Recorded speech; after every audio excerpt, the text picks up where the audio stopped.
Yeah, as I said, welcome tonight. My name is John Guevara. I run Chuquimarca. Welcome to the Anišinabe Waki exhibition, discussion, and presentation. My name is John Guevara. As I said, I run Chuquimarca. Chuquimarca is essentially just a library project space or an art library project tasked to gather and share resources related to Native Caribbean and Latin American art histories and contemporary art. We experiment with a lot of things. We do workshops, open call, reading groups, residencies, exhibitions, a whole bunch of different programming. We do it at sites of exchanges, conversations, problematizations, and complaints to think through temporalities, localities, and diasporas of the Native Caribbean, Latin American nomenclatures. And we do this within Chicago. The way the night's gonna go is after my little spiel, I'll hand it over to Jose Luis Benavides, who will give us a presentation, like a 15-minute presentation. And we'll also introduce our guest speakers, Carlos Cumpián, Dylan Minor, and Sharon Okee-Chee. We got a last-minute call that Salvador Vega may or may not be able to join us, but if they will join us, we'll obviously just include them in the conversation. But as I said, we Chuquimarca specifically, I know this is a national group. Not all of us are in Chicago, but we work in Chicago, and Chicago is traditionally recognized as the homelands of the Council of the Three Fires, Dawa, Ojibwe, and Potawatomi nations. We do want to inform everyone that lands east of Michigan Avenue in downtown Chicago is unceded land and violates the standing 1833 Treaty of Chicago with the Dawa, Ojibwe, and Potawatomi peoples. I'll link a YouTube video from Who's Lakefront information session if anybody's interested in learning more about that. It was a great talk. It happened a couple of weeks ago. I'll put it in the chat in a second. But as we continue to aid in defunding the police and abolishing cages, we do want to make awareness of the 1994 crime bill that Joe Biden helped create, which has contributed to the mass incarceration of Black and Brown and Indigenous bodies. Essentially, the 1994 crime bill just incentivized funds to build prisons and created like a 3-strike rule that mandates life sentence only after 2 felony convictions. That bill this month is the 27th anniversary. So as I said, as we try to move forward and do movement work, I did want to bring awareness to that. I'll plop in a link if you're interested in learning more about that. And yeah, thank you everyone for coming again. I'll pass it over to Jose, who will get the ball rolling. As I said, this is going to be such a great discussion, I'm pretty sure. So yeah, thank you so much. Jose Luis, take it away. Can you all see my screen? I'm trying to share screen, and it should say Anišinabe Waki-Aztlán, 1977 to 1988, or sorry, 1980. Can you all see that? I can't see you, so someone say yes. Yes, we can see it. Yes. Thank you so much. So I'm Jose Luis Benavides. Thank you. I'm a visual artist, born and raised in Chicago, and I have a mostly moving image practice, and I also do a lot of different archival work for that. I'm going to introduce the flow, again, the whole flow of the conversation and the purpose, right? Some questions guiding my research and in all of this. Next slide is, well, kind of what I was thinking about. If you haven't looked at any of the information regarding the exhibition or this event and you just fumbled into it, you might be like wondering who's March, who's the Chicago Indian Artists Guild. These are the 2 organizations that created this pretty unique and I would say historic exhibition in 1977, the Anišinabe Waki-Aztlán exhibition. And some of the things that I was thinking through that I think you'll see answered throughout the rest of the presentation is how was that exhibition in 1970 and how was this activism and work between March and the Guild done? How can we imagine that work today, you know, with the technology that we have and the massive means of communication and information that we have more readily available at our fingertips, it feels and seems like we have less of this cross-cultural collaboration or solidarity work happening, maybe potentially between these two groups specifically. Of course, there are examples of how that's not true too, and we can discuss that, but those are some of the questions that were kind of in the back of my head when I was learning about the exhibition. And oops, there we go. The purpose of this research was kind of to explore what I had noticed right before the pandemic started, which was that MECHA, a historical activist organization of which I was once a part of in college, a student movement activist organization based out of the Chicano movement, changed its name. It removed the terms Chicano or Chicanx from its name, and also the term Aztlán. So I've been researching for the past, I'd say 2 years now, this project called The Fall of Aztlán. Like, what happened to Aztlán? If it's fallen to the wayside, or if it's still a viable idea to think about and use, even if it's quite problematic at times too. So the rest of the talk will explain a little bit about the history and the meanings of the term Anišinabe Waki-Aztlán, and we'll focus on a little bit of the posters, as we were supposed to for the last conversation that got canceled a year ago or postponed. But from that, we actually been able over the past year to gain a lot of insight and knowledge, not just to celebrate and honor Carlos Cortéz's role and work in the community as a Chicanx and Indigenous maker, but also to bring into conversation Dylan A.T minor, who is Métis scholar, Indigenous artist, and just extraordinary person. We, of course, wouldn't be able to do any of this without Carlos Cumpián's guidance and access to his personal archives. So we're going to see a bit of that in the slides, and of course hear from Dylan and Carlos. We are very, very honored to have Sharon Okee-Chee calling us in as well. If you were able to go to the screening of Sharon Okee-Chee's film, This is Indian Land, which we did at Comfort Station a couple of days ago, then that was a real treat. And we have Sharon here today to continue that conversation and tell us about her role in the communities and also in the exhibition. And of course, we mentioned before that Sal Vega may or may not join us, but Sal was also one of the artists that exhibited in the Anišinabe Waki-Aztlán show. So at the end of that, we'll have a little bit of an open Q&A. I'll have some guiding questions to lead. I know that Dylan A.T minor has some questions of their own, and we'll get the combo rolling. So if you're familiar already with the term Aztlán, meaning the mythical homelands of the Chicanx people, or the Mexica peoples, if we're thinking in the historical indigenous context of the word, then you might not be as familiar with Anishinaabe, or what does Anishinaabe Waki mean.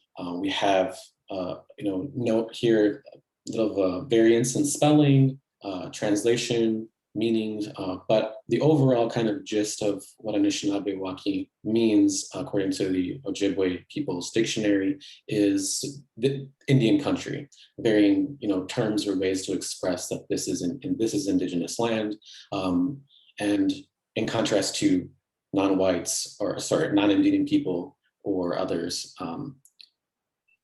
Also, it's a term that can just mean the peoples, as far as I've researched, and of course we can expand on these ideas or talk about them further. What I really like about this quote here by J. Anthony Paredes is the emphasis on the idea that Anishinaabe or the Chippewa transform or are not seen as so much even Aboriginal or a racial minority, but instead the people, right? The people of whom this land, the stewards of this land, and the peoples of it. Another really great quote by an Anishinaabe activist, Winona LaDuke here, focuses again on this charge of sort of sovereignty and also defense of the land, right? The defense of the land from all of the things that I'm sure Dylan and his activism and art and work and others here will be able to attest to, right? Protecting the land and the water, from these processes of colonization to essentially decolonize the land and give it back to those stewards. And I especially love this quote by Lawrence Gross, another Anishinaabe scholar, because it focuses on the role of storytelling and the role of listening as crucial to this role of storytelling. Storytelling and oral traditions are key to lots of civilizations, but as we go through this presentation, we especially get ready to hear from Sharon and Carlos Cumpián and Dylan. I want us to have our ears open to everything that we're about to learn and hear, and I guess they can listen to me too. But in listening, we cannot move forward without a little honor and to listen to one of the man of honor who isn't with us in this plane anymore, Carlos Cortéz, but very gracious to Media Burn for letting us use a clip that they had digitized so we can hear Carlos reading at the Bug House debates in front of the Newberry Library before he passed, and kind of learn a little bit what maybe Dylan means when he describes Carlos Cortéz as a person for whose caring and conversation allowed him or Dylan the access to an anarcho-syndicalist perspective on Indigenous struggles. I'm really curious to learn what that means, and maybe we'll see that right now in this clip.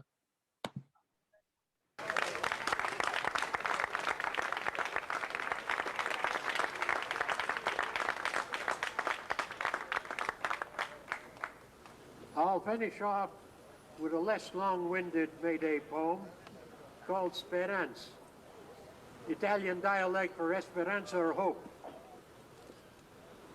A small green leaf breaks its way through a crack in the pavement, glories briefly in its newfound freedom, then withers. But the root beneath grows stronger and stronger.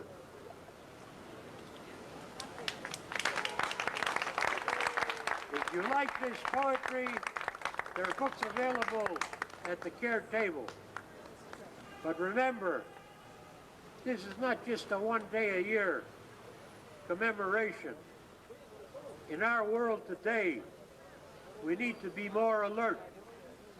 There are 6 billion of us on this planet, and our destinies are in the hands of less than 1,000 super billionaires. Think about it, folks. Think about it, because as long as we let somebody else guide our destiny, we're at their mercy. Think union, and don't think union in your own country. Think union with other workers around the globe. The sweatshop workers who are taking jobs away from us are not competition. They're just fellow workers who have to be organized. Thank you very much. I just really love that, in one full sweep, that Carlos Cortéz can go from talking about the land and this sort of seed as a symbol of resistance to this very charged, wobbly kind of approach to union labor and mobilizing and activism. Sorry, the next slide. So we're here because a year ago almost, we wanted to have a small discussion between Nicole Martin and Dylan A.T. Minor about just the posters that Carlos Cortéz had made. However, small that conversation might have been in the grand scale, it sparked this event today. A year later, we're able to have not only Carlos Cortéz's work being honored and presented, but also hear from participants from the exhibition and have a richer and bigger conversation. But Carlos Cortéz's work as a laborer, as a union activist, as mentioned, part of the Wobblies, as a person who's invested in decolonial efforts and anti-imperialist work around the world, was imprisoned for conscientious objection in World War II to the draft, which I think is a remarkable aspect of his history. Community is a community organizer, collected, and his collection of works are presently at the National Museum of Mexican Art. These images, of course, are from Smithsonian website, and we can see so much rich detail and information there that I think Dylan's scholarship really brings out. And if we look at the quote really quickly from Dylan's book, which I have right here, which we'll see a cover of in a second, art plays a quintessential role in envisioning Indigenous sovereignty, Dylan says. Following these links of the artist and spirit, art becomes an engaged way of awakening a colonized people and giving them back their spirit, which I think is exactly what we saw in the posters, right? That's exactly what it says, that this is a celebration of Indigenous spirit. Dylan also mentions here, and I think it's important to bring out the solidarity building between power embedded within Cortez's work, located in his ability to use his art to theorize hemispheric Indigenous sovereignty, so extending that, that sovereignty across the hemisphere. And then, of course, for Cortez's Indigenous identities, or more appropriately, Indigenous ontologies, were not solely perspectives that operated within identity politics. We see that again from an earlier quote, but where likewise spiritual and political gestures are based in land-based social networks. This idea of course, the significance of the land and decolonization present in the work of Carlos Cortéz and all of the artists I bet here. Just a quick note here on what would have been the conversation with Nicole Marroquin, who is not present for this conversation, is the significance of the archive and her work in kind of motivating and encouraging me. After I had met Dylan and was introduced to the book and read it, I was able to just be totally affirmed by Nicole's posts and investigations with Diana Solis's archives, where we see the Anišinabe Waki exhibit mentioned in this March press image. So we were going to ask and talk about things like this conversation between a Chicanx contemporary printmaker and an Indigenous contemporary printmaker and scholar, and have this conversation around solidarity work, around that central thesis question, right? Like, how is it possible, and what can we learn from these histories, from our elders? What do these previous generations, what can they teach us about ways of doing solidarity work and building community and across cultures? And how can we better honor these legacies? Were some of the points at which I wanted to hit or have us discuss then, which of course I hope we still will today.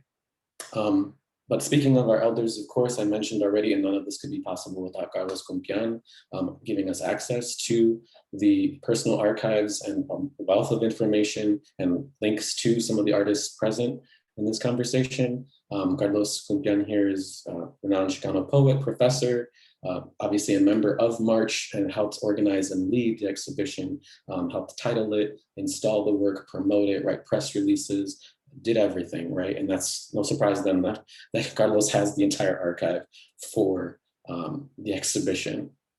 These are just some examples of that solidarity work, I believe, in action.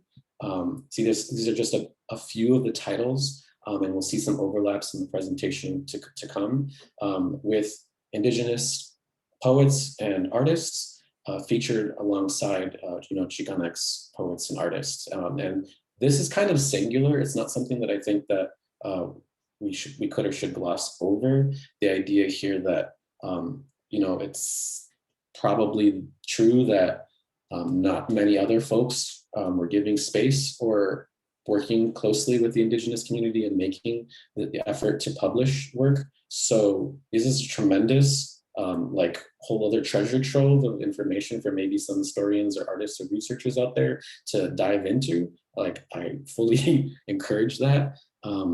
Right, all of these publications, if not all the ones you can't see here, are the proof and an evidence of the solidarity work, the blood, sweat and tears that goes into publishing. And again, thank you to Carlos Cumpián for these images and these works. And of course, some other scholarship that sort of contextualize the exhibition a little bit, some mentions and notes within Mark Zimmerman's scholarship, and of course, the significance of Jose Gonzalez as an activist and organizer and thinker in the community of arts in the Chicano movement in Chicago, and Notre Dame publishing this book towards the preservation of the heritage of Latin American and Latino art, which also mentions the exhibitions. And I pulled this quote from that book.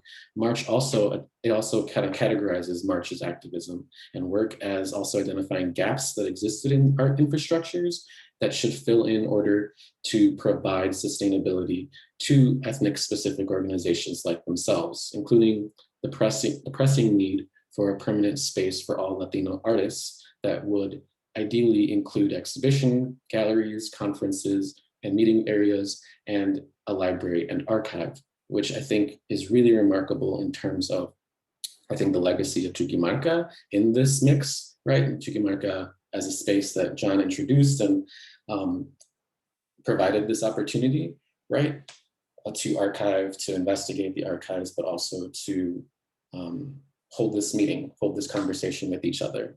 This space is, if our terms are different and maybe we do or don't use identify as Latinx, still I think the charge is potent and carries across these organizations and means something, that we're still maybe needing these spaces and they still don't exist quite yet, at least not in the non-DIY sense. And so John and I were able to actually go to the Harold Washington archives and look around with Carlos Cumpián's guidance that there might be some treasures there. And we did find in the Learner newspapers some evidence around the Indian Center in Chicago. You can just see here some context of the conversations in 1977, lack of funding being an ever-present issue. We found some actual course listings from Truman College where the first exhibition was held in 77. Side note, that's a college that my mother went to, but she was there in the 80s and didn't finish. But nonetheless, there's a familial and community connection there. And this is probably the best thing of all, that we were able to have an actual clipping regarding the exhibition. Some minor misgivings, a misspelling here of Aztlán with an S instead of a Z.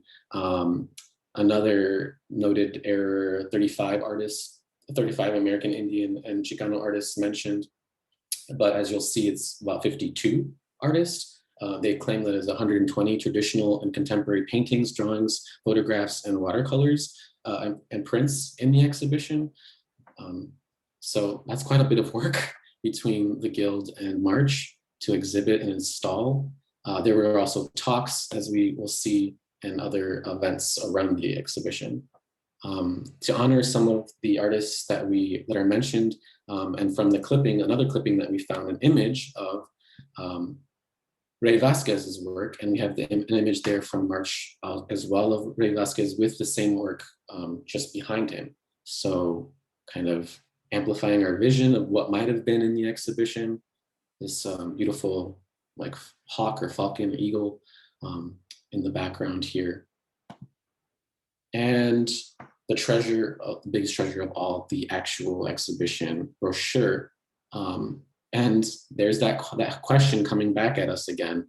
The question that they themselves were asking in 77, or you all were asking in 77. How did it happen that these two people, Chicanos and Native Americans, who do not often act in concert, decided at this time and in this place to attempt the potent magic of coming together? That's the resonance of that question literally being almost my identical question, if not more poetically written, probably due to Carlos Cumpián's handiwork. It's just amazing, and I hope to answer that question today, have everyone else discuss it. And a hearty description of March and the Guild, although I will note here the importance of more scholarship needing to be done, not just about March, but particularly the Guild, the Chicago Indians Guild. If there are members that might have access to the Indian Center in Chicago, then that can get into the organization and help to uncover treasures that might be there. The history books are waiting. We would love to know. And of course, the names of the artists that are present. I'm going to take a minute just to read. So these are some really educated guesses between a little bit of footwork with Sharon Okee-Chee and Sal Vega and Carlos Cumpián to guess at some of the first names of the most obvious people that might have been in the exhibition.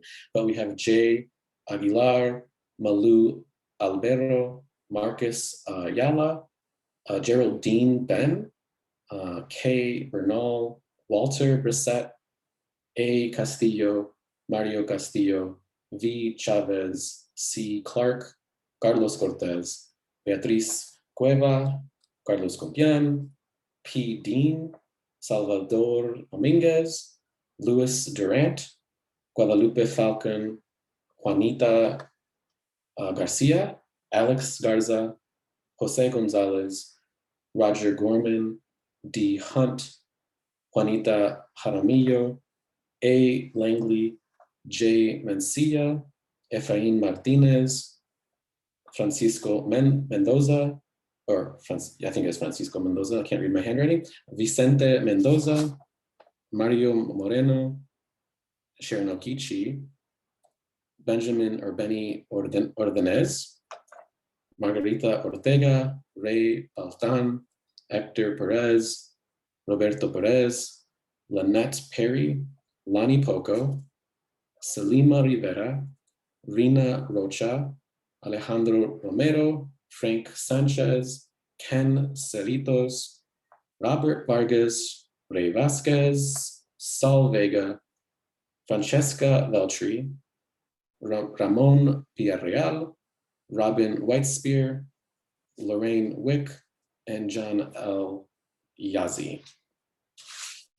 So some of these artists have passed away, as may have been indicated through our conversations, many conversations that I've had with Sharon and Carlos and Sal. But some of the artists are still present. And of course, we mentioned Sharon Okee-Chee's film that we screened at Comfort Station a couple of days ago. I wanna just share a little bit about Sharon's work. And again, trying to imagine what might have been in this exhibition. Sharon's has a fascination and a love, a passion for horses, and so has been a painter and made many paintings of horses over her lifetime. We want to hear about those horses, Sharon, when you get a chance. And is also a writer, a sculptor, a passionate teacher, educator of the arts, and former executive of executive of the Indian Center. You name it. It's a phenomenal woman, a phenomenal person I've had the pleasure of talking with, and can't wait to hear from later. We do have a little clip from the film. This is actually some behind the scenes footage, which I think is also important to put into context for the ideas around my approach towards this conversation and the year of research that has gone into this program. Many people, universities, individuals, organizations of every kind you can think of that want to interview people from the community, okay? Well, we always said, would you please send us a copy so that we would have it for our archives and being able to show it as well. Well, something happens and we don't get it. They give us another broken promise. So out of that issue, I said, okay, enough's enough, I'm going to do my own. I'm going to try and figure out how to do this. And this is what we're going forth with, is to introducing our community once again in our own format as to what is going on from our angle, on our terms. To go with the founders and through the hard core of what came from the center, because it's unity. When people came in years ago on the programs that the government had promised us with jobs and housing and all of that, to find you really had to work for it. So out of that concept, Native families took in families when they came into Chicago, and out of that grew this need and concern. And then in 1953, it became officially the American Indian Center, with the help, oddly enough, from different universities. Northwestern was in there, Soltax, Dr. Soltax, Leonard Borman, Bill Redcloud, a number of wonderful people that gave time and energy. And that's what we need to do, is to introduce this to our young people growing up so that they know how this all developed and why. And that's up to them to continue it, to carry on to our young people and let them not forget their traditional values and where they came from, to make things better, more qualified young people to get in there and become doctors and nurses and senators. All of that. We're still here. We're going to be here forever. And our center will continue, as always, as we go into the new place.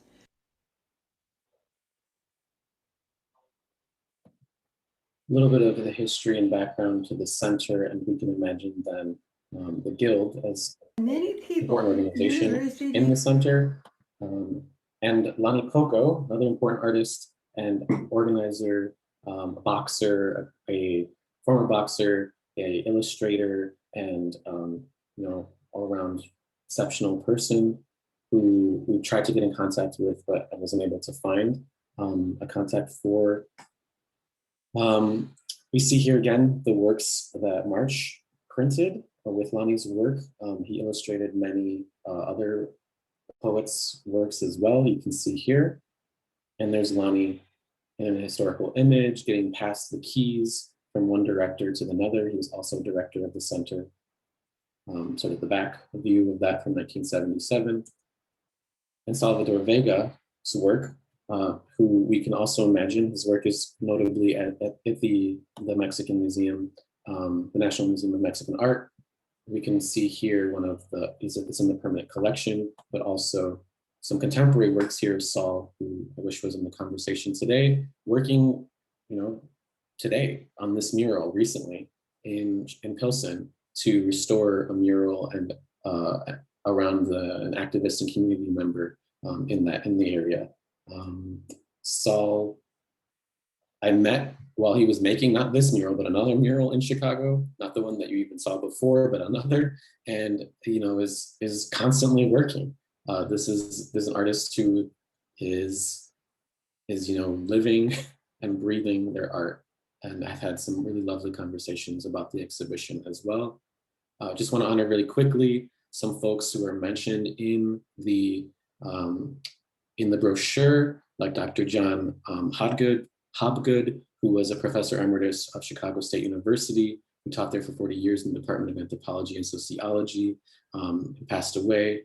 And also Dr. Roberta Fisk, who was recently in contact with us about getting a copy of This is Indian Land, Okee-Chee's Vision. So they might watch this later on YouTube.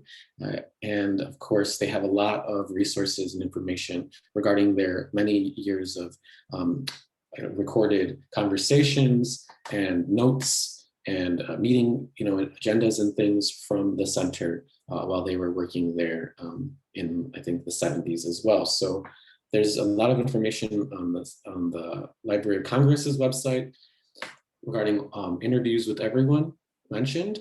And of course, we want to just tie it up, bringing it back to Dylan and the scholarship that you've kind of initiated with all of this, for me at least, seeing the meanings, and I want to ask you about the meanings of Anišinabe Waki in your poster art, in your activism, in your passion and the call for sovereignty and indigenous recognition and justice and decolonial efforts on Turtle Island. And of course, your concept of low writing, how you connected in your scholarship and in your practice as an artist, these literal terms and cultures from Aztlán, from the Chicanx side, through into the Anishinaabe. These are just some images of Dylan A.T. Miner's work, but I will let Dylan take it over. There's a brief bibliography of some of the sources of information and things that took to compile all this presentation, and some final questions for Sharon, Carlos Cumpián, and Dylan. maybe less for Dylan, you weren't there, but what do you recall from the exhibition? What are your insights, any details that you might share? Do you remember the audience who came to these events? What was on the walls? That's the big mystery and the question that we all want to ask. And then maybe embedded in that, we will also start to unpack that big question that I had of how might we answer this call to solidarity between Indigenous and Chicanx communities? How did you bridge those two groups then? How can we do it better now? And maybe thinking back to this question of the meaning of Anišinabe Waki and Aztlán in one title, what does it mean today? Has it changed? How has it changed? How has this term potentially grown, adapted, or just means something different now? That's all I have. Hope I didn't take too much time, and I want to let everyone else speak, assuming that you're all still there. I'm going to stop sharing the screen so I can see you all, but thank you so much.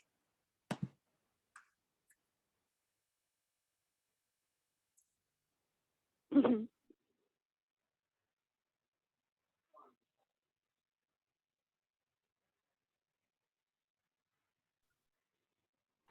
Well, maybe I'll jump in and kick it over to Sharon and Carlos, and about do the two of you want to talk a little bit about the show and your memories of the exhibition, and why you're talking a bit about about Jose Luis's first question. If you have any thoughts to share, things you'd like to share about March, about the Movimiento Artístico Chicano and the Chicago Indian Artists Guild, because I think the question that was driving Jose Luis's work, and I think one that many of us would want to engage with, is there isn't at least within the so-called art historical record, there isn't a lot published or written on either of these entities, and I think they're central to how we understand Chicanx, Chicano, Chicana, Latinx, Latino, Latina, our histories in the Midwest, as well as American Indian and Indigenous histories. So maybe kick it to both of you to think about and walk us through some of that. Well, do you want me to say something? That'd be great, Sharon. Oh, okay, cool. First of all, thank you very much. I'm very pleased and honored to be a part of this. And I have to tell you that I still believe that stepping outside the circle and letting our young people know that they can do whatever it is they wish to do in their regards to their career and artistry or whatever area it is. I grew up in an area where you had to ask permission to do this and that, and couldn't do certain things. I couldn't look people in the eye. So as a child, you couldn't do that. But in spite of all of the roughness, art played a very important part in my life as a kid growing up with my mother, who encouraged me in my artwork and some of the shows that I had done. And I have always reflected in many ways that we need to share this with our communities and encourage them that we are together as a group and united. And that was so significant about this exhibit, is that it was the first, to my knowledge, a first of where different cultures came together and spoke in their presentations. Artwork is open to interpretation. You don't have to paint a bowl on top of a woman's head, Indian woman, or a shawl around her. You can paint how you feel, what you see, and that's important. I also like the idea of working with students, or used to, using music and artwork, and they kind of dance together because it is soothing, it's calming, it helps you bring forth that inner feeling that you want to share with everyone. And I just feel very pleased to have been a part of that exhibit, because one of the things that I had come across was that the college was good. Don't get me wrong, they were good. However, some of the staff members were not quite used to us to some extent, and that kind of reflected on the fact that we didn't always get the equipment stuff that we needed to hang our things sometimes. But we had an overall presentation of food, a gathering, a prayer said that was by one of our medicine men, because he felt too that it was strong that we engage with each other and share. And that's an important thing, is togetherness. And togetherness, we can do so many things.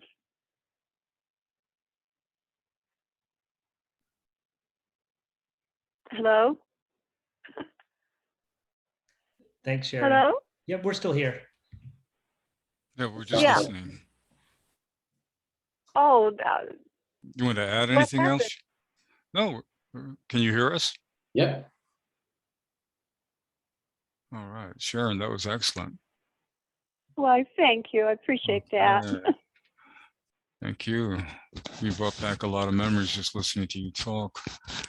I want to say Tlazocamatli, gracias, Menguech, to all the people who organized this event today, our stream, our John, our Jose Luis, our Dylan, our everyone that's foreground, background, Nicole, everybody that was part of this.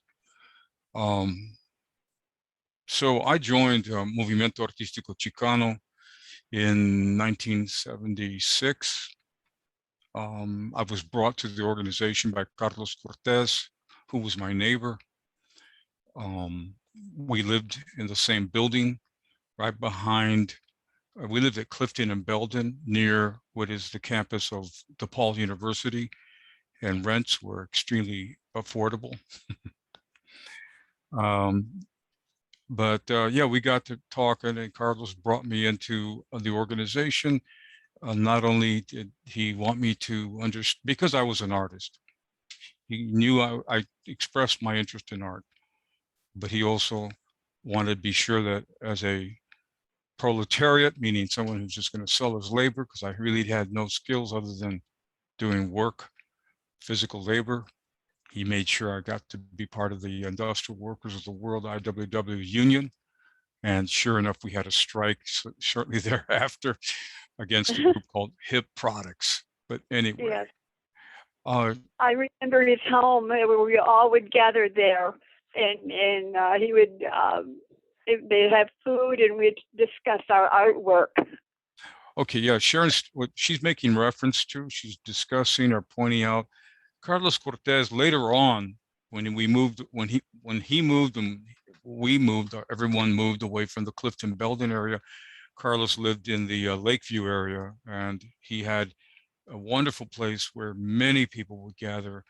Always had a very revolving door of intellectuals and poets and writers and sculptors and doll makers and musicians. Everybody was there in the Chateau de Cortés, right there in the Casa de Cortés. So anyway, people had a good time, right, Sharon? Right. And so we gathered there. Loniel Poco, yes. he was, what's interesting, let's talk a little bit about how in the Anišinabe Waki, how Loniel was very instrumental in the Chicago Indian Artists Guild, wasn't he? And yes, and so, but he was, you were in that, he was in that, but Loniel also was a member of March, Movimiento Artístico Chicano. Interesting. And so, and Carlos was then also a member of the Chicago Indian Artists Guild. So we kind of cross-pollinated each other, you know. Yeah, we did. And the thing I think that we were doing was looking at our our Indian roots, our native roots, our indigenous roots, and focusing on that. There were other people in March as a general organization who did not necessarily identify or understand or could appreciate their connection to the indigenous world, the native world. And they saw themselves differently. Okay. Maybe they were Latinos or something. But I think we came to this event, the Anišinabe Waki, in part too, because if I may frame it historically, we know that there had been, on the national level, there had been the occupation of indigenous people going into Alcatraz had happened out in the West Coast. We knew that there had been the Oh, yes, yes, I was there. you went to the Alcatraz? I didn't go to Alcatraz. I wasn't with the initial group, but I knew it was going on. It was crazy. You were there when Richard Oakes was there? Yeah. And so those type of events on a national scale, and also just with the Bellencourt brothers, Varon and Clyde Bellencourt, and those guys forming work, you know, as Chippewa people from the Minneapolis area, forming AIM, and then getting other guys, Russell Means and other guys together. When they moved in the 70s towards that campaign to go to the Bureau of Indian Affairs, Trail of Broken Treaties, that was happening. And then what happened shortly thereafter, of course, was Wounded Knee in 73. All those things were setting, that was in Indian country, right? Indian country. And we as Chicanos had already gone through the August 29th Chicano moratoriums in the streets of Texas and in Los Angeles. There had been these mass demonstrations. One of the largest demonstrations in the history of the Mexican people of the US was this anti-war move because of the numbers of our slain and wounded. And so that was part of it.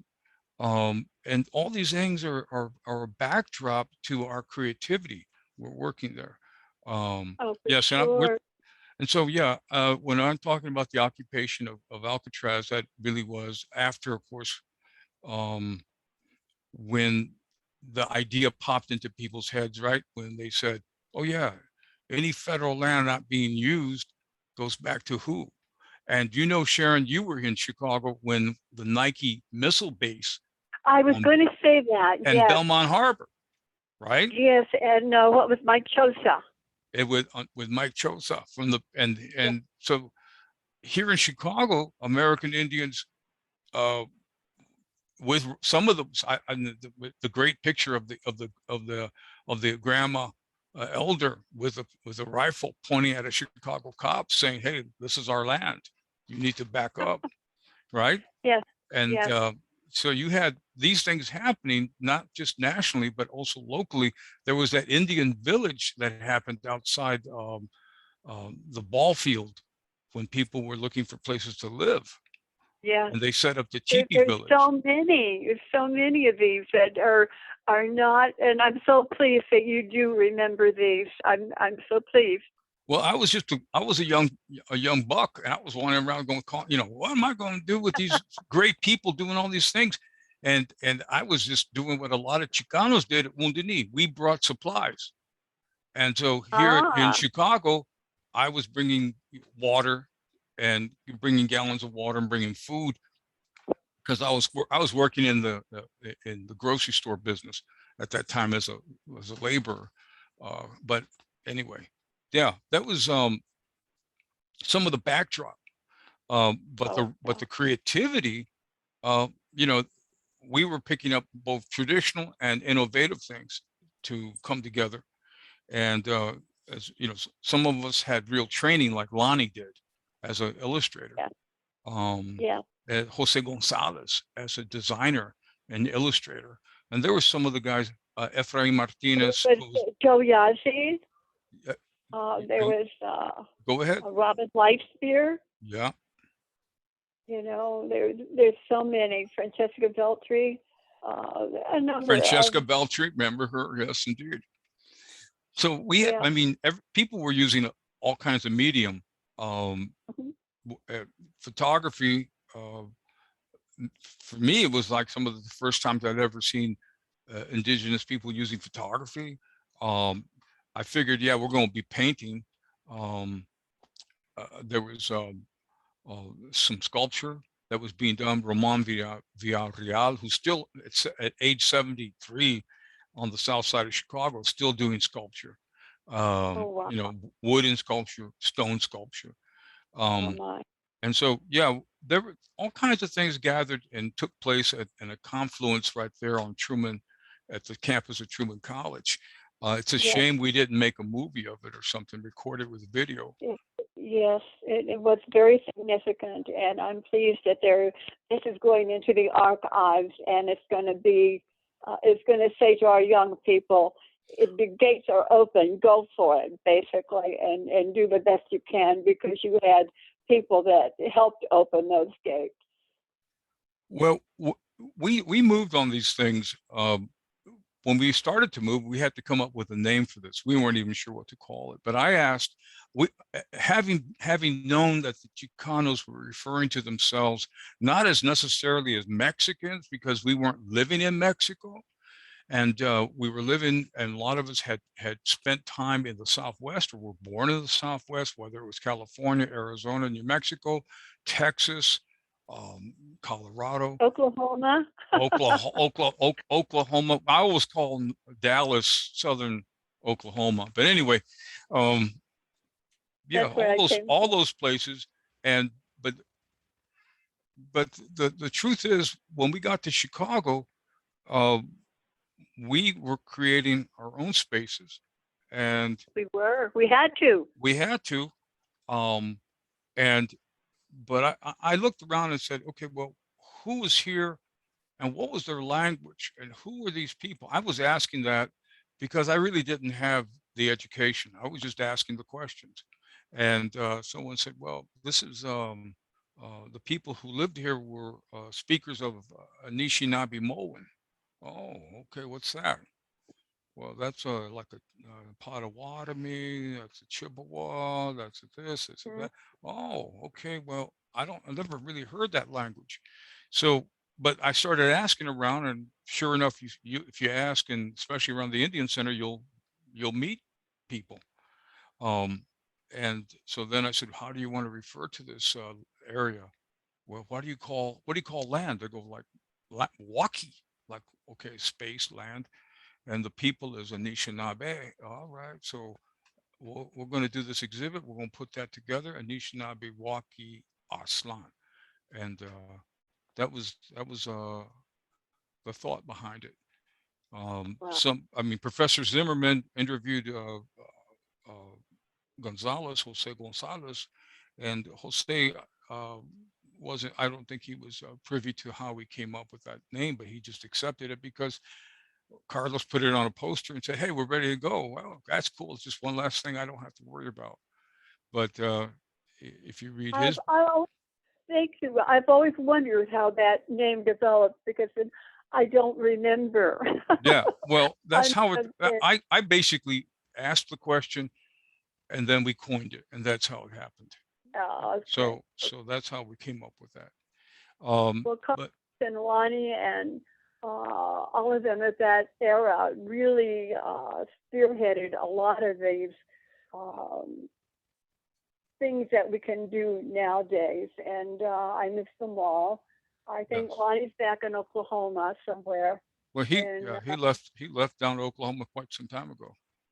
Yes, he did. And Francesca Veltri lives in New Mexico. Yes, and she left quite some time ago.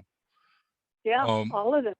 They went back home, so to speak. A lot of us went back home for at least a while, and then we're back. Sometimes you try to escape from Chicago has like a gravity pull, and it's just like you try to escape, and you go to New Mexico, and Chicago pulls you back in a big magnet.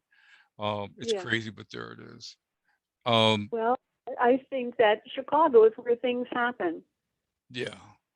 Well, while we're on that, let's let Dylan run with something. No. I was going to ask another question because, as I'm thinking about the history of Chicago, Chicago has one of the oldest urban Indian centers in the nation. It's got, it was a location, a city of relocation. It also has a long Chicano history from the early 20th century and later a Mexican migrations direct from Mexico. And I'm wondering if the two of you, do you think this sort of show is particular to the history of Chicago? Could it have emerged somewhere else? And what was it about Chicago in the late 1970s that brought this show to kind of to fruition? Because we were all here and we were all starting to try and find our own spots. Just like you said earlier, we're trying to get an area where we can be together and share our culture and not let it be forgotten with our young people, and yet at the same time so that they can move forward. That's right. That's right. The other thing, I think the other thing too, that as an approach is that we said, whether you get funded or not funded, we still have the desire to create, to go ahead. That will always be there, always. Right. It predates any grants. It predates any money that might fall from the sky, or somebody decides you're a MacArthur genius or whatever, and give you some money. But you know, we were doing stuff, and times were sometimes extremely lean, but it wasn't stopping us from writing the poems, singing the songs, doing the sculpture, and making art. But yeah, it didn't hurt to have money, but neither were we over dependent upon it to do what we wanted to do. Now, of course, there were people like city colleges who opened their doors for us, and there were people like Doreen over there, and other people who were. Doreen, she and I went to school together at Circle Campus. Right there, you see. And so there was a lot of connections that made it possible. Of course, all of us we came to Chicago, and Chicago, as you know, is like one giant United Nations. I mean, there's so many tribal groupings and languages and, you know, types of people here. But the indigenous community, some people were surprised. They said, Mexicans or Indians? You know, when they saw the Aztec dancers, they were like, what's that? Oh yeah, that's or Carlos Cortéz would explain, well, my dad's a Yaqui, or my dad was a Yaqui Indian. Alfredo Cortez was a Yaqui Indian, and while my mom was a German American socialist, my dad was a IWW organizer, but of Mexican heritage. But you know, we had all these different confluences come together in Chicago, and as Dylan was saying, all the way from the early 20th century, you have all these different groups coming here. Of course, in the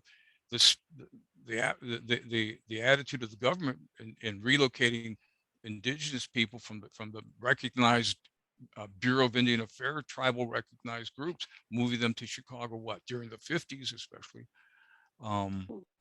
put a lot of us here almost at the same time, where we were rubbing shoulders. Okay. Questions. I'm going to stop talking. Anybody got a question? We have a couple questions in the chat. I don't know if Dylan or Jose Luis, you wanted to ask something else before we start. Well, and I could just drop it in. There was a question regarding do you know, this is from Hinda Saif or Saif, apologies. Do you know the story behind Cortez indigenous name? Sure I do. I was there when he was given it. Carlos Cortez's name, Koyokuikatl, means the singing or the coyote song. Kuikatl is the song. And coyote or coyotl is the coyote, the coyote. And so it's also in Mexican language too, we say some people appear to be like the word, the coyote, the trickster. Yes. So, right, Sharon, the trickster. Yes. And so Carlos he could, in some ways, he was like a trickster too, because he could fool people and he could appear one way and be something else. It was quite interesting. Many people thought he was a professor. He was so knowledgeable, and he never went to university, but he knew more in many cases as any professor you would ever want to encounter, except he was not as harassed as any professor you meet on campuses, because he was happy and he did it not for money, but for love. But anyway, you got to get money. He schlepped, he labored. That's what he did. He worked at what he called the bubble factory. Remember that? He said, I worked at the bubble factory. But anyway, Um, he used to deliver books. That was the other thing. He used to walk around and drop books off up and down Michigan Avenue when it was safe to go to Michigan Avenue. Yeah. But he helped a lot of us think about our ancestry as well, because he had seen many Mexicans and in denial of who they were. He would say, I see you have the, as we say in Spanish, you know, the nopal enfrente. We see that you're an Indian, but you keep saying you're Hispanic. And the big division, of course, between a lot of the communities is language. A lot of people, they think we're Spanish because we have Spanish last names or we speak Spanish. And, oh, you guys must be Spaniards. Well, we might, you know, it's just like we might have a Spanish ancestor. Yeah, we don't deny that. But at the same time, we're not from Spain. And that's just like how many indigenous people from living in Oklahoma have names that don't sound anything, quote, Indian. You know, I have relatives who were Chickasaw, and their last names are Tyson. You know, what's that? Does that sound like an Indian name to you, Tyson? You know, but the truth is, you realize we have all kinds of last names. We certainly do. Oh, I know you do. Well, I could write a book on that, but we won't go there. Mm-hmm. Well, But yeah, it's amazing of all the development of just living and finding a job. You know, it all starts with a job basically, and from there we go. And when we can't, we have families and friends that pull together and help us to get on our own. And that's quite the unique thing, I think, about our artist group, is that we hung together and we supported each other. Support that kind of goes without saying anything. It's just like there. You know, I mentioned the word trickster. You know, the Trickster Gallery, they're great people. They do. I mean, from what I understand, maybe I'm wrong, maybe I'm right, I don't know. But they've done a lot to keep Native art, Indian art out there. And Oh, yes, they have. And they sure have, haven't they? But and then of course in Chicago,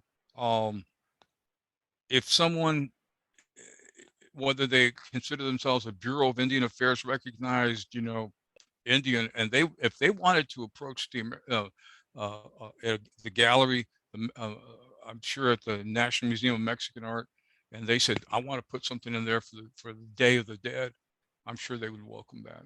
You know, but a lot of people, like, you know, we get very turf. There's a lot of turf, you know, and it happens. But in some ways it's really good, because look what the Ho-Chunk have done. They've created a really great place in Chicago for themselves, right? And they have the numbers and they have the wherewithal to establish something like that. Some groups have much smaller numbers and can't replicate that type of facility. But nonetheless, look at the Indian Center, how it had to leave where it was on Wilson, and now where is it? On Ainsley, right? But with a lot of good stuff still happening. Well, we tried to get in there and get our timing was good. If we had waited too long, we would not have been able to have finished it. It took 3 years to make that film. That's and right. Because I got sick and that sort of stuff. But you know, it brought together so many people that they want more, and this is why I like what this group is doing. I mean, this is important, and we needed to do it more with our own group. So many good things have passed through our fingers that we have to be somewhat accountable for to some extent, and then yet don't let that happen, and keep things motivated into our culture. And it is, I mean, I'm a Fort Sill, Apache, and Lakota Sioux.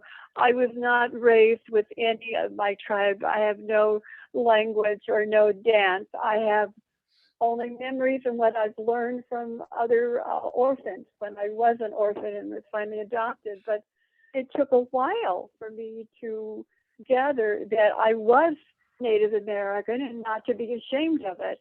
And that's important because when kids grow up without that support, it makes it difficult as to find out who they are.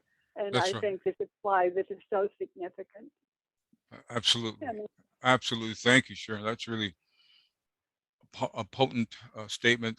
We are in Chicago. One thing I was just thinking about, there was a guy, maybe you remember him, William or Bill Wanderson, Bill Wanderson. Bill Maybe wants it, and it's not registering at the moment. he Sorry. was, he helped me put Lonnie's book together. We did Lonnie's book beside the Wichita, and he was a Laguna Pueblo Indian, Yuki from California. And he also went out to California after he was a member of March. He went out to California, head up the at UCLA, a Native American Center. I'm just saying. No, but my husband knew him, I think. Okay, but I'm saying, look at the And- cross-pollination again, cross-pollinating, how we cooperated and we worked together, you know, different groups, and we've been working together. What I'd like to see is a piece of work called an anthology. I want to see a new American Indian Center sponsored, or somebody help us sponsor an anthology of writing. How would people respond to that? You think that would be a good thing? It's been a while. I think it'd be a marvelous idea. There are, that would entail a great deal of work and a commitment. But I think it's there and it should go forward. But I think it's something to really think about, and perhaps with our young people coming up and being educated and being more aware of what's going on, that they can walk traditionally and walk,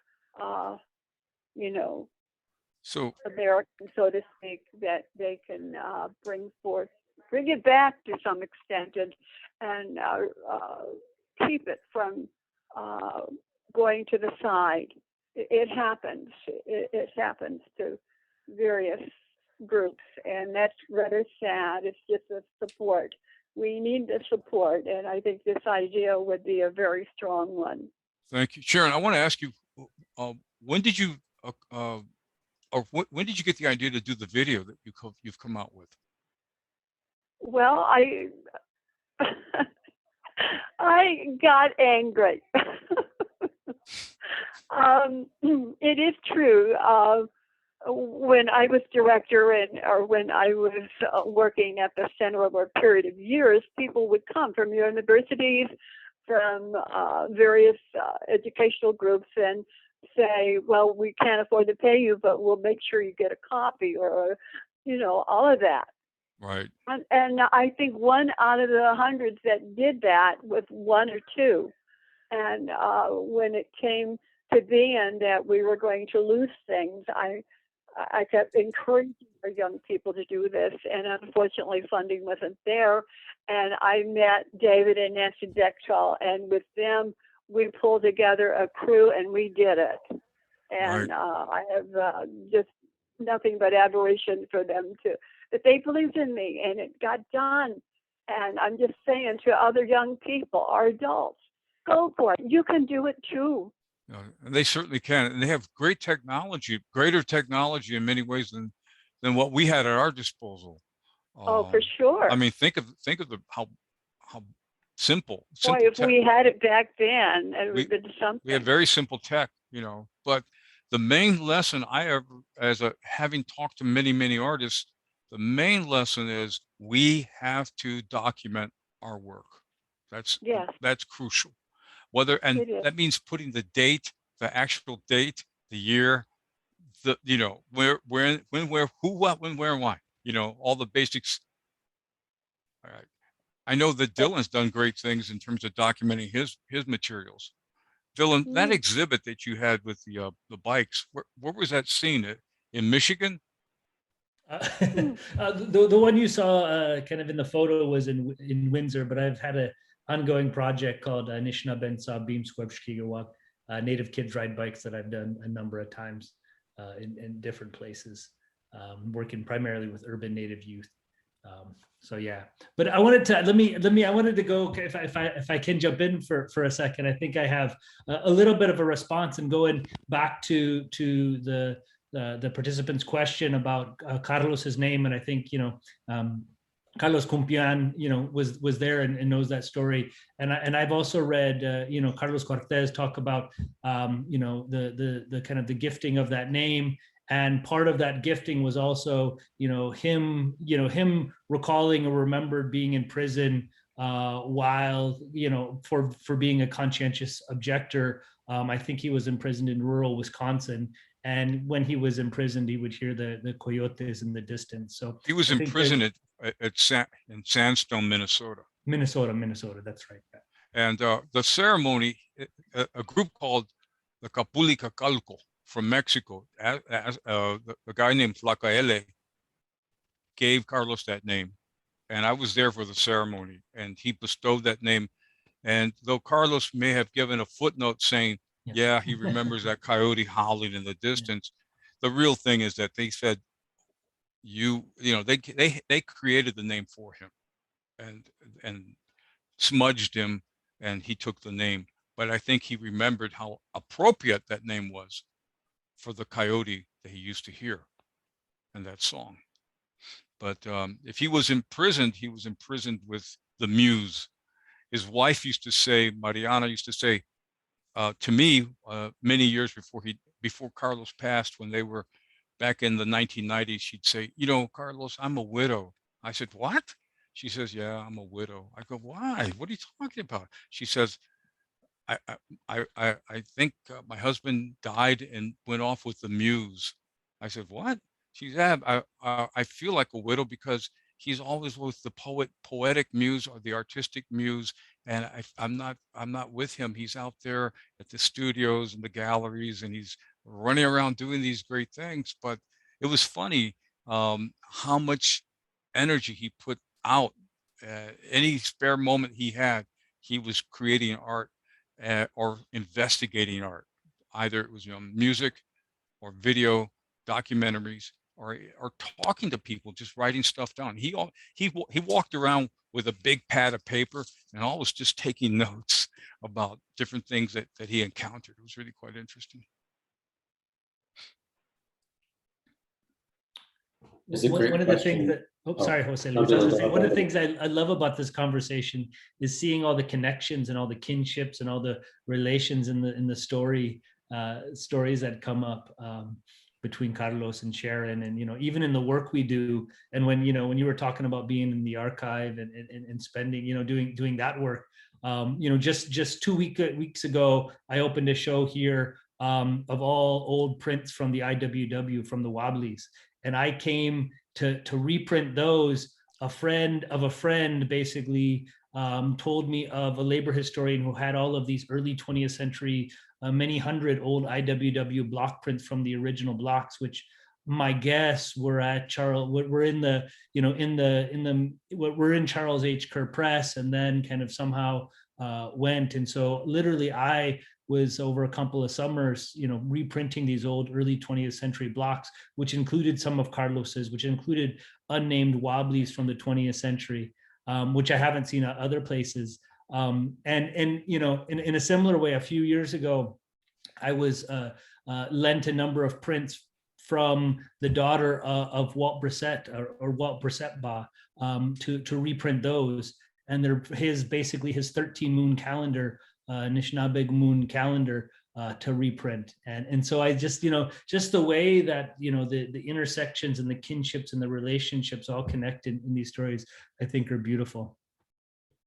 And I'll kick it back to you, Jose Luis. Oh, it's just a very simple and quick question from someone in the chat that was wondering about, ways to get involved or help with this in the future. And I think the biggest reason, and one of the ways that we are framing this, I forgot to mention from the beginning, is that list of names is very incomplete. We have some hypotheses going in the chat about what some of the first name initials might be for the list of artists. So if there are anyone out there that might have contact with any of the artists that you think might have been in the exhibition. It's 52 people. It's quite a bit. We're only able to use as much memory to piece together the puzzle, but I think it will take a village, and their goal here is that we might be able to do this again and piece together an oral history from as many people from the exhibition as possible, not just those that were able to be here today, Sharon and Carlos, right? That would be the charge for the next step, is maybe get in contact with John or Achuki Marka or myself to, if you have any leads of people that we could get these stories from.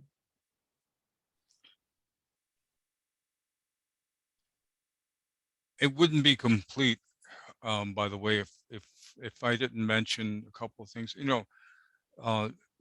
If anything, we've learned that death is everywhere, right, galloping around, doing all kinds of stuff. And I want to say, in terms of our American Indian creativity, there's been a few people, but the guy who passed away, unfortunately, in a car crash from digital smoke signals, who was a videographer who was very active in the Mini Wakoni on the water struggle, the anti pipeline stuff that was happening back a couple of years ago, that was recorded. That gentleman has just passed away. And I'm just saying, there's a lot of people that we're seeing, of course, leaving, taking away. Barney Bush from downstate Illinois, he just passed away last week, in fact. He was an elder, a terrific poet. And, there's just all these different things happening. So recording, sharing, documenting, supporting, all these things must happen. I understand that there's some organizations that are developing skills with the young people. There is some things taking place for the Center for Native Futures, which we should look into. And that's all very important stuff. We need to do that. So. And we can't forget the Illinois Humanities. We have Mark in the chat, who I have to thank as well for helping connect us to Carlos Cumpián and being the cheerleader for all of this throughout the past year. Thank you, Mark, in the Illinois Humanities, for all the support. Of course, also we have two of the producers in the room for Sharon Okee-Chee's film, which, if you haven't seen yet, there are a lot of trailers and a lot of these behind the scenes footage on their YouTube page, Bechtel Studios. So that's Nancy and David Bechtel, who were present at the screening and representing Sharon there. Also helped us get in contact with Sharon to even have this conversation. I think Sharon might have got disconnected and isn't in the chat anymore, but we have the work, and we hope that it's moving us to meet and talk and learn from each other. There's some other questions maybe in the chat to ask. There was a question regarding the center, the American Indian Center, and Catholicism, but I'm not sure if anybody right now, apart from Sharon, who managed the center, is able to speak to that. Apologies there, but just a lot of love and hugs. I could go down the list of River. So River just comments, says they've been helping with CNF, Center for Native Futures. Love to hear about the artists who came before us and feeling really inspired. Thank you so much for sharing, everyone, and thanks for the shout out, Pam and John. From Rebecca, I'm so grateful for your welcoming us in to listen and learn. If there's something that we can do to be of support, please talk about this. We got Pamela. Shout out the Center for Native Futures as well, a great organization. Definitely, I'm following their lead with half the things I do. So always appreciate the River and the crew over there. Yeah, the question from Matthew was about Catholicism in the center. But again, I don't know if we're equipped with that. Thank you, Teresa Cordova, for all the references too. There's this book that they put out, Nación Genisara. Sorry if I'm butchering that, but yeah, so much good sources. They also, Teresa put in the diversity report at UIC, Native American Task Force. Hugo, thanks for coming. Dallas at Southern Oklahoma, love that. I put in some links regarding the Alcatraz occupation. And yeah, I think that I think a question that was asked earlier is Ana Castillo, the now famous author and then visual artist. I don't know if Carlos, you're able to. I can answer that. Yeah. So Ana Castillo is by the way, she has a brand new book called My Book of the Dead. Just that's a plug for her. I've been one of her biggest supporters. I just want to say her artwork is in there. She's a very accomplished visual artist and she's putting them together. There's a lot of that happening, but Ana Castillo splits her time between New York, Nuevo Mexico, Southern New Mexico, and Chicago. She was just in town, but yes, she is a visual artist and a writer, poet, and fiction. So the possibility then that was one of the works that was up. The A Castillo was Ana Castillo. It's like a revelation from our talks. I never pieced that one together. Yes. So yeah, there are a number of centers. Pamela is telling us about the center. It's out of St. Benedict's on Irving Park. There's the center there, the Catrini Center, which is available for people to gather and to see things.